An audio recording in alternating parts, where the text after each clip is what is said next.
I think about all of the dramatic movie scenes where we see a man pouring out his soul and enrolling everyone around him in that experience, but not ever compromising the safety or the trust that the people around him feel. How is that?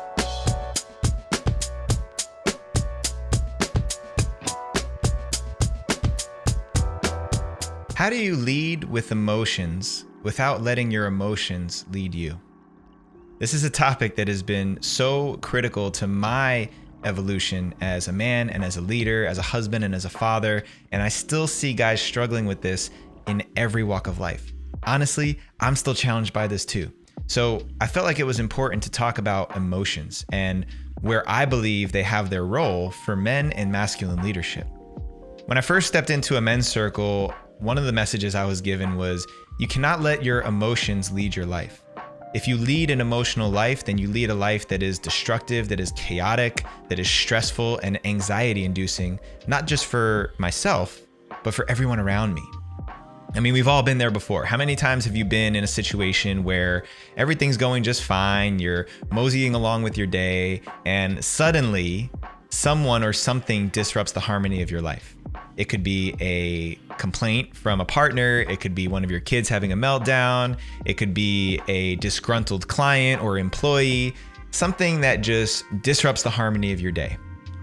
And what happens is it triggers an emotional response from us. It taps us into a feeling. That feeling could be anger. That feeling could be frustration.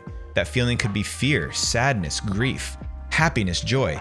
All the full emotional spectrum is something that we don't actually have control over. Emotions are something that occur in our brain based on biochemical reactions that are giving us an indication of what's happening around us. If I see somebody that I love getting hurt, I'm gonna have chemicals released in my body that make me feel grief, that make me feel empathy and sympathy for that person. Pain, sorrow, sadness. If someone or something in my environment challenges what I believe to be true or disrupts what I want to happen in my day, I might feel anger, I might feel aggression, some energy, an emotion that wants me to push that person out of my way. But the thing is that we can't control the emotion that we experience. I can't tell my brain to feel a certain way. I can't will myself to be happy just by thinking it or saying it or deciding it. But the opportunity that we do have, because if we can't control which emotions we feel and when they arise, what we can do as leaders, what we can do as grounded and centered and conscious men is identify the emotion that we're having. Give a name, give an acknowledgement to the emotional experience, and from that place, choose which direction to go. So, going back to that same example, my day is going just fine, and my partner steps into the room and brings a huge problem and situation and plants it right in front of me. And not only that, projects all that energy onto me, trying to enroll me into the emotion that she's feeling.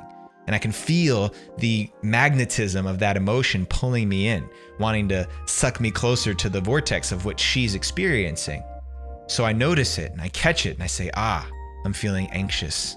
I'm feeling stressed. I'm feeling angry that this disruption occurred in my day. I center myself, I ground, and I just name the emotion that I'm having. And then, since I've named it, since I can see it as an experience I'm having, not who I am or what has to unfold, I can choose how I want to be next. I can notice that, okay, I'm feeling this thing start to emerge. It's coming up in me because of what's being presented to me by my partner. What do I want to do with that? What do I want to channel that emotion and that energy into?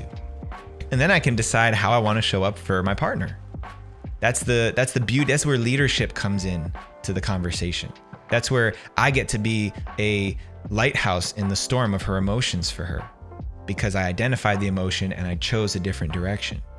Now, emotional content is useful. I think about William Wallace giving his speech before they charged into battle in Braveheart. I think about all of the dramatic movie scenes where we see a man pouring out his soul and enrolling everyone around him in that experience, but not ever compromising the safety or the trust that the people around him feel. How is that? How is that so? How can I share emotional content with the people around me and have an authentic emotional experience without making people feel unsafe? This is a conversation about presence. This is a conversation about building a foundation of trust. When you have a warrior who's demonstrated day in and day out, battle in, battle out over the course of many years, that he is capable, that he is trustworthy, that when push comes to shove and the rubber meets the road, that he is reliable and that he's going to show up and deliver, then that moment where he breaks through the armor and lets his emotion flow through, it's not going to compromise the trust that the people have in him. In fact, it's going to make that individual more accessible, more trustworthy to those people, because not only is he reliable when they need him to be, but he also is human. And that's something that people who are looking up to that person can relate to. So emotions are important. And not only are they important, they're unavoidable. It's a part of the human experience. They're going to happen one way or the other, and it's beyond our control. I can't decide how I want to feel today. I can't decide which emotional experience is going to emerge from one moment to the next, but I can catch myself having an emotional experience. I can name it, I can claim it and identify what it is, and that gives me the power to redirect that energy towards something else. And in moments where I feel compelled to bust open my armor and reveal my heart to people, let them know what my grief looks like, what my sadness, what my anger looks like, and then return back to a place of center afterwards, that's what trustworthy leadership looks like. That's what generates safety. That's what generates integrity in a community. So, lead with emotions without letting your emotions lead you. That's the game.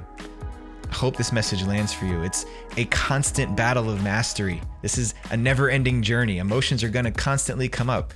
Our biochemistry is so powerful. So when you lose it and you come back and gather yourself in the aftermath and realize, damn, I missed an opportunity to do what Jeddy said on that podcast episode, be gentle with yourself.